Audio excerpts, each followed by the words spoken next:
जी। वीर सिंह जी, मध्य प्रदेश। श्री हरिराम। श्री हरिवंश गुरुदेव, आपके चरणों में कोटि कोटि प्रणाम। गुरुदेव, आंतरिक शत्रु बाह्य स्वजनों से मिली विपरीतता से बार बार मानसिक द्वंद पैदा करते हैं। ऐसे भजन बाधित होता है, मन विचकित होता है। वो भजन ही क्या जो प्रतिकूलता से बाधित हो जाए। अभी बच्चे हो परमार्थ में, अभी बच्चे हो, अभी परमार्थ के पथिक थोड़ी बने हो। प्रतिकूलता प्राप्त होने, जैसे घाव प्राप्त होने पर सूरवीर योद्धा को जोश आता है और शत्रु को पछाड़ता है, ऐसे ही जब प्रतिकूलता आती बाहरी या भीतरी, जो भक्त है वो सुदृढ़ होकर भगवान की स्मृति में तन्मय होकर हंसते हुए उस प्रतिकूलता को पछाड़ता है। प्रतिकूलता में बाधित हो जाए, मन उदास हो जाए, खिन्न हो जाए, ये सब भक्त के लक्षण हैं। ये तो अभी प्रारंभिक शुरुआत है ककाहरा की। अभी आप मतलब परमार्थ के पथ पे नहीं हो। परमार्थ के पथ वाले जब कदम आगे बढ़ाते हैं ना, हाँ, तो यम ही न व्यथ्यन्ते ते पुरुषम पुरुष सब सम दुखा सुखा धीरम स्वमृतत्वाय कल्पते। भाज अभी तो तुम बाहरी दुख की बात कहते हो, अभी तो तुम्हारे शरीर में दुख नहीं आया, अभी तो आंतरिक बाधाएं नहीं आई।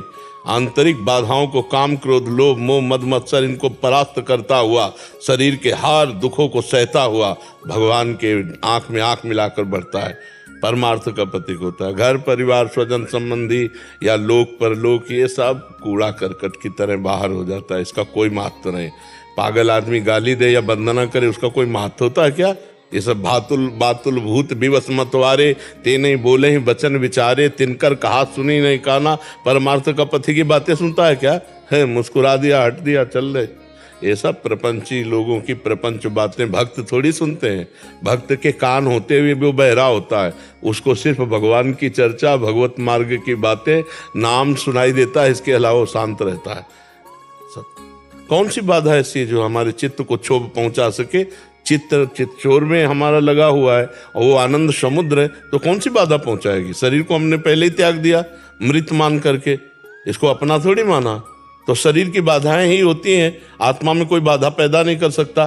समझ पा रहे हो आप? शरीर में ही हो इसलिए तुमको सब बाधाएं लग रही हैं, और शरीर बाधाओं का घर है इसलिए हमने पहले उसे त्याग दिया। ये शरीर केवल भगवत प्राप्ति के लिए ही है, बस इतना मानकर इससे अपनापन किया तो कोई परेशानी नहीं। अपमान हो रहा है तो इसका प्रारब्ध है, हम तो दृष्टा मात्र देख रहे हैं कि क्या हो रहा है। सम्मान हो रहा है, इसका प्रारब्ध है। रोग बढ़ रहा है, इसका प्रारब्ध है। सुख हो रहा है, इसका प्रारब्ध है। हम तो सुख दुख रोग शोक हर्ष द्वंद्वों से अतीत, हमारा क्या बिगड़ जाएगा? अब जब तक ये ज्ञान नहीं होगा तब तक तो पीसना ही पड़ेगा ना। द्वंद्व पीसते रहते हैं, ये द्वंद्वों की चक्की सबको पीसती रहती है। बलवान बनो, नाम जप करो, कहीं कोई संकट नहीं। क्या परेशानी? आप बोलो इस समय क्या परेशानी? आप बोलो इस समय आपको क्या परेशानी है? क्यों? क्योंकि आपने इस समय किसी भी परेशानी को स्वीकार नहीं किया है। आप इस समय सत्संग स्वीकार किए हैं, इसलिए आपको आनंद है, और यही स्वीकृति बराबर रखो तो क्या परेशानी है? चलो ऐसे ना समझो तो ऐसे समझो कि हमारी धुलाई हो रही है। कपड़ा जब धोबी धोता है तो थोड़ा पीट पाट लगानी पड़ती है ना। तो हमको भगवान के पास जाना, भगवान है परम पवित्र, हमारे द्वारा बड़े अपवित्र कार्य हुए जन्म जन्मांतरों में। बिना सहे कोई महात्मा नहीं होता। महात्मा का पहला लक्षण है तितिक्षवः, सहनशील। मात्रा स्पर्शास्तु कौन्ते शीतोष्ण सुख दुखदा आगमा पायनो अनित्यास्तास्तितिक्षस्व भारत। इनको सहना है। जब हम मृत्यु को वर्ण किए हुए बैठे तो हमारा अपमान या गाली या रोग ये सब क्या है? कुछ नहीं। जब हमने मृत्यु जैसे महान दुख को वर्ण कर लिया प्रभु के लिए, अब हमें क्या दुख है? कोई परेशानी नहीं।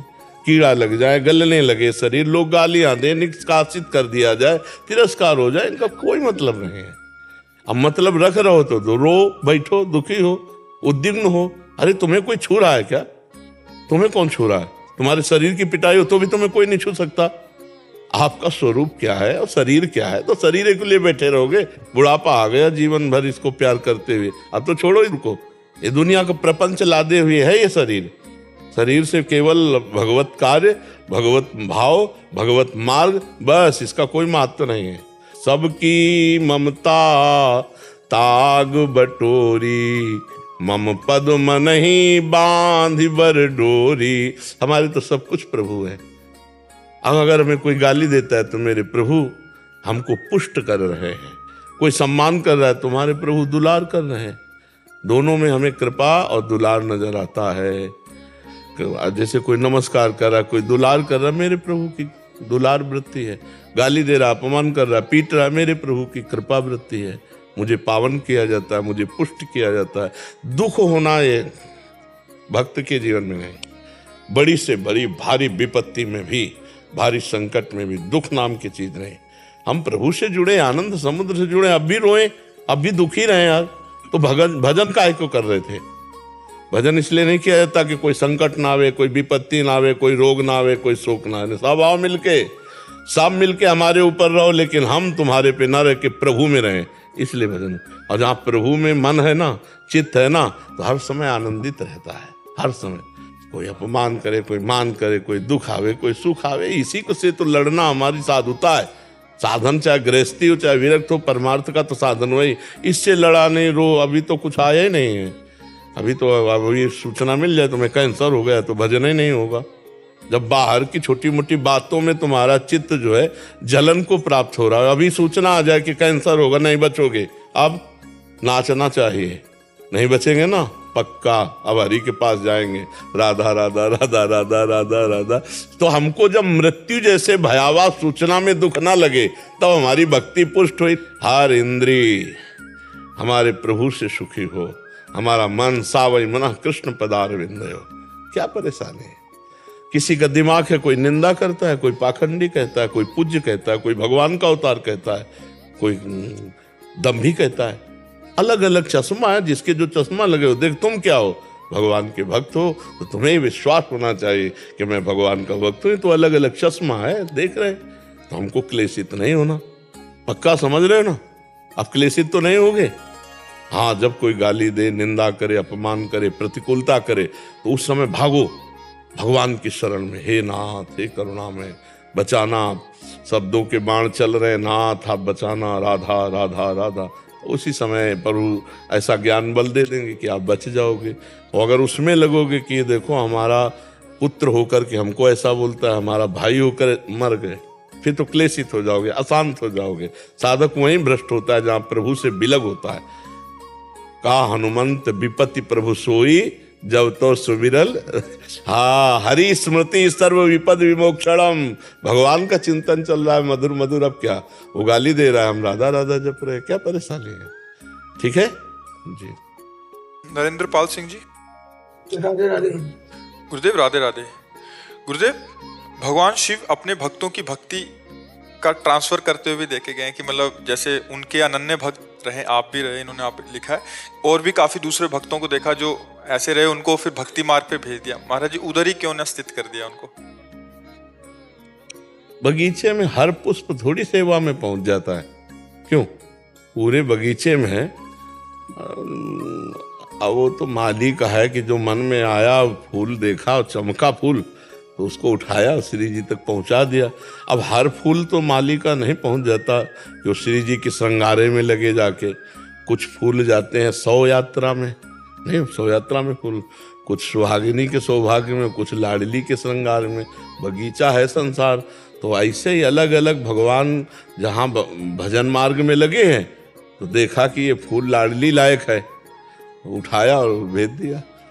भगवान शिव रूपी माली ने इस जगत रूपी बगीचे में प्रेमानंद नामक फूल को उठाया और लाडली जी के चरणों में चढ़ा दिया। अब क्यों चढ़ा दिया वो माली से पूछो, अब हम क्या बताए। तो अब इसमें मेरा कोई योगदान थोड़ी, मेरी कोई तपस्या थोड़ी है।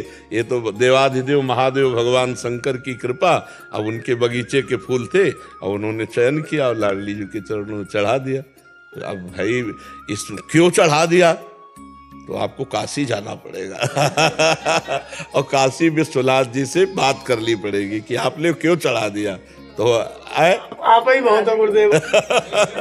तो इसमें होता है, महादेव जिस पर बहुत प्रसन्न होते हैं, बहुत प्रसन्न होते हैं। जैसे नरसिंह मेहता से प्रसन्न हुए, बहुत प्रसन्न हुए, तो सीधे रास में ले गए।